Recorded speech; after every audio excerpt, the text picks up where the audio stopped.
Panorama group, जो सोचता है वो करता है। आपके अपने सपनों का आशियाना। नमस्कार, आप देख रहे हैं भारत लाइव और ये है हमारा स्पेशल कार्यक्रम नाले पे दहला। जैसे कि आप सभी दर्शकों को पता है, जितने भी दल हैं, चाहे वो भाजपा हो, जदयू हो, राजद हो या अन्य दल हो, सबकी एक ना एक किसी के साथ जोड़ी बनी हुई है और वो सभी एक दूसरे को सपोर्ट करते हैं और मतलब उसको सजेस्ट करते हैं कि क्या क्या सही है, क्या गलत है। इसी में आपको भी पता होगा कि भाजपा का भी एक अपना जोड़ी है, जो मोदी और शाह का जोड़ी है। आप सभी को पता है कि मोदी जो भी काम करते हैं वो अमित शाह से जरूर पूछते होंगे, क्योंकि उनकी जोड़ी अभी तक की राजनीति में सबसे बेस्ट मानी जाती है। इसी बीच सबसे पहले हम आपको बता दें कि हमारे फोन लाइन पे अभी बाबा बने हुए हैं। तो बाबा, एक प्रश्न है, मोदी शाह की जोड़ी पर क्या सच में राहुल गांधी भारी पड़ रहे हैं और आखिर क्यों नीतीश कुमार चुप हैं? इन सारी बातों के पीछे का एक क्रोनोलॉजी समझना पड़ेगा। अब है लगातार 2024 के चुनाव परिणाम आए हैं, तब से चर्चाएं खूब होने लगी हैं और राहुल गांधी को आपने देखा होगा काफी एग्रेसिव हो गए हैं। पिछले 10 साल तो राहुल गांधी एकदम दब करके रहे, क्योंकि उनको उतनी संख्या भी नहीं आ रही थी। इस देश की जनता ने उनको उतना संख्या भी नहीं दिया था कि जिससे वो विपक्ष के नेता के रूप में स्थापित हो सके। वो भारतीय जनता पार्टी के रहम करम पर चल रहे थे, क्योंकि भारतीय जनता पार्टी ने उन्हें विपक्ष के नेता के रूप में मान्यता दे दी थी कांग्रेस को। खैर, इन सारी बातों से आगे निकलिए। 2024 के चुनाव के बाद जो वर्तमान परिस्थिति है, और जैसा कि आपने बताया भी कि इस देश के राजनीतिक इतिहास की सबसे मजबूत जोड़ी कही जाती है ये दोनों की जोड़ी, यानी शाह और नरेंद्र मोदी की जोड़ी। इस जोड़ी को लेकर के चाहे गुजरात की बात कर लीजिए या फिर बिहार, अन्य राज्यों की बात कर लीजिए या फिर देश की बात कर लीजिए, जहां जहां भारतीय जनता पार्टी की सरकार है वहां इन्हीं दोनों की चलती है। और कोई भी किसी पद पे हो, लेकिन आदेश और निर्देश इन्हीं दोनों का चलता है। खैर, इन सारी बातों के साथ अब जो वर्तमान बदली हुई परिस्थिति 2024 में आई है, यानी 10 साल के बाद, हमारे यहाँ कहते हैं कि दशा 10 साल के बाद बदलता है, और ये दशा बदली हुई साफ साफ दिखाई दे रही है। क्योंकि राहुल गांधी जिस तरह से एग्रेसिव हुए हैं, पिछले 10 सालों में एग्रेसिव नहीं हुए हैं।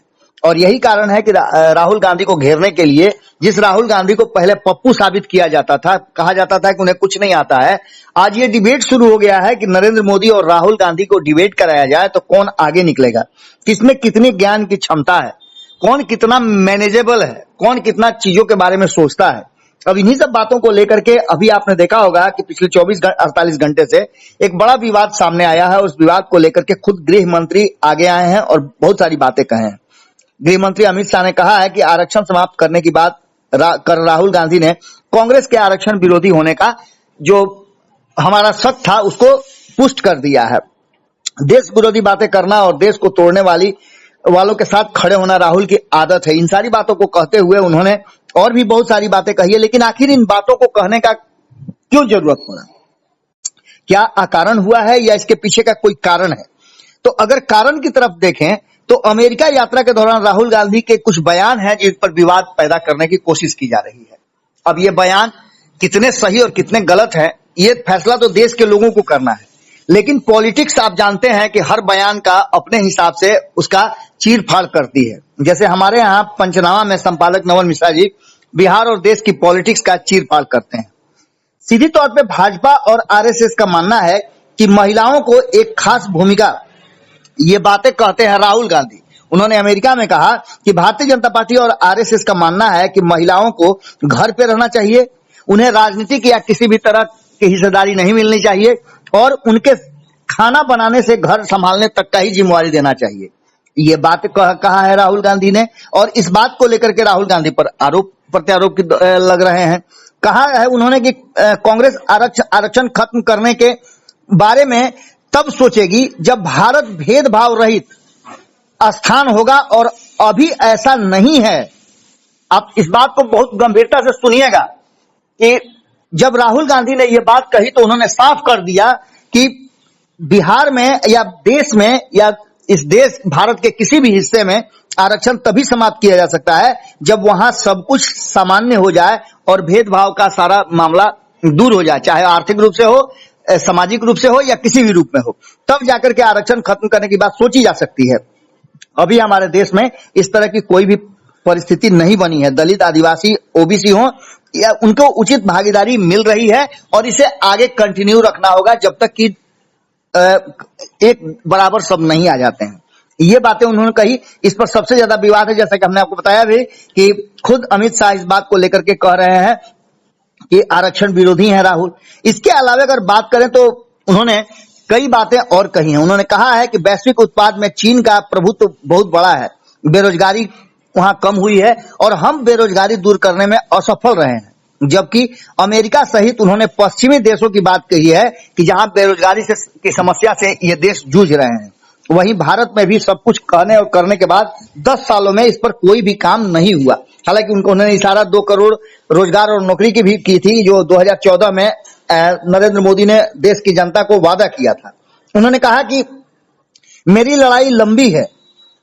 इसके साथ साथ उन्होंने ये भी कहा कि हमारे देश में सबको अपने हिसाब से जीने, रहने, पूजा पाठ करने का अधिकार है, तो हमारे यहाँ सिख समुदाय को भी भारत में पगड़ी पहनने की अनुमति दी जाएगी, या एक सिख को भारत में कड़ा पहनने की अनुमति दी जाएगी, या एक सिख को गुरुद्वारा जा सकेगा। ये सारी बातें कह करके उन्होंने एक पुरानी बात को भी याद दिला दिया है। आपको याद होगा कि स्वर्ण मंदिर मामले को लेकर के इंदिरा गांधी की हत्या तक हो गई थी।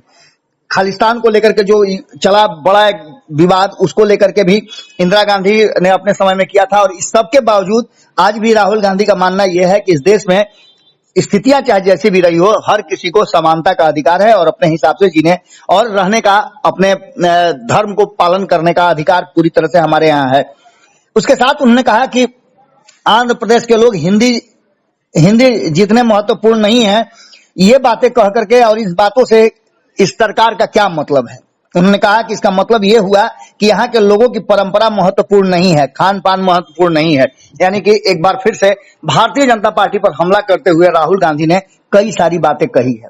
इसके साथ उन्होंने कहा है कि 10 साल में जो हमारी स्थिति और हमारे सरकार की स्थिति है वो ठीक नहीं है। चीन से अच्छी तरह नहीं निपट पा रहे हैं नरेंद्र मोदी। 4000 वर्ग किलोमीटर पर कब्जा चीन ने कर लिया है भारत की जमीन पर। ये सारी बातें कह करके उन्होंने भारतीय जनता पार्टी और केंद्र की सरकार को घेरने का प्रयास किया है। इस बात को लेकर के जो हमारे रक्षा मंत्री हैं राजनाथ सिंह, उन्होंने भी अपनी बात रखी है। उन्होंने राहुल के इस बयान पर, चीन वाले बयान पर कहा है कि भारत चीन सीमा विवाद को लेकर राहुल ने अमेरिका में जिस तरह के दावे किए हैं वो भ्रामक और तथ्यों से परे हैं। मोहब्बत की दुकान चलाने वाले राहुल जी ने झूठ की दुकान खोल दी है। ये सारी बातें आप समझ सकते हैं, चाहे वो भारतीय जनता पार्टी हो या भारतीय जनता पार्टी के शीर्ष नेता से लेकर के अंतिम पायदान पर खड़े नेता, सभी राहुल गांधी के इन बयानों को, जो 4-5 बयान उन्होंने दिए हैं अमेरिका में, उसकी निंदा कर रहे हैं और उस पर अड़े हुए हैं। कल ही हमने आपको दिखाया कि रणबीर नंदन, जो कि एक प्रोफेसर भी हैं और एक संगठनिक नेता भी कहे जाते हैं, उन्होंने भी जम करके राहुल गांधी की आलोचना की। राहुल गांधी की आलोचना खूब हो रही है, लेकिन इस आलोचना के साथ साथ और कई बातें सामने नजर आ रही हैं। कहा यह जा रहा है कि राहुल गांधी कहीं ऐसा तो नहीं कि भारतीय जनता पार्टी भारी पड़ रहे हैं भारतीय जनता पार्टी पर, और जो वर्तमान केंद्र सरकार अल्पमत में है, यानी कि अपने दम पर बहुमत नहीं है। हालांकि एनडीए का बहुमत है, 32 सीटें कम है भारतीय जनता पार्टी को, जो पिछले 2 चुनाव में नहीं थे। अब ऐसी स्थिति में क्या नरेंद्र मोदी और अमित शाह की जोड़ी कमजोर पड़ी है? एनडीए के घटक दल इस पूरे मुद्दे पर अभी चुप्पी साधे हुए हैं। इसके मायने क्या निकाले जाए? हम लगातार ये बात कह रहे हैं कि भारतीय जनता पार्टी इस बार थोड़ी कमजोर हुई है और इस कमजोर भारतीय जनता पार्टी पर अटैक करने के लिए चरतरफा हमले हो रहे हैं। चाहे वो ममता बनर्जी की बात कर लें, अखिलेश यादव की बात कर लें, लालू प्रसाद की बात कर लें, या फिर राहुल गांधी की बात कर लें। इस अटैक के बाद एक परिस्थिति जो बनी है, उस परिस्थिति ने नीतीश कुमार को भी कहीं ना कहीं चुप कर दिया है और नीतीश कुमार बिल्कुल चुप्पी साधे हुए हैं। इस बदली हुई परिस्थिति में एक बात तो साफ नजर आती है कि राहुल गांधी को लेकर के और राहुल गांधी के बयानों को लेकर के सदन में भी हमने देखा कि भारतीय जनता पार्टी की तरफ से शीर्ष नेतृत्व के लोग लगभग चुप ही रहे। खास करके अगर बात की जाए अमित शाह, तो अमित शाह का जो तेवर है, जिस तरह से वो रहते थे, वो 10 साल वाले तेवर दिखाई नहीं दे रहे हैं। तो नरेंद्र मोदी भी सदन में कम ही समय दे रहे हैं। ऐसी स्थिति में नीतीश की चुप्पी के मायने बहुत कुछ निकाले जाते हैं, क्योंकि आपको पता है कि नीतीश कुमार ही वो शख्स हैं जिन्होंने इतनी ताकत इंडिया गठबंधन को दी है और इंडिया गठबंधन के जो घटक दल हैं उनको एकजुट किया है। भले ही नीतीश कुमार वहां नहीं है, लेकिन नीतीश कुमार ने एक रास्ता और एक हेतु जरूर दे दिया था इस इंडिया गठबंधन को। राहुल गांधी उसी के दम पर इतना ज्यादा उफान मार रहे हैं और अपनी बातों को रख रहे हैं। अब एक डिबेट शुरू हो गया है इस देश की मीडिया में कि क्या राहुल गांधी नरेंद्र मोदी से ज्यादा परिपक्व हैं। अब इस सवाल का जवाब हम यहीं छोड़ करके जाते हैं। बाकी आप समझ ही रहे हैं कि शाह की जोड़ी क्या सच में डर रही है, और डर रही है तो फिर उनके एनडीए गठबंधन के जो साथी दल हैं वो उनका हेल्प क्यों नहीं कर रहे हैं, वो क्यों चुप है, ये भी एक बड़ा सवाल है। जी जी।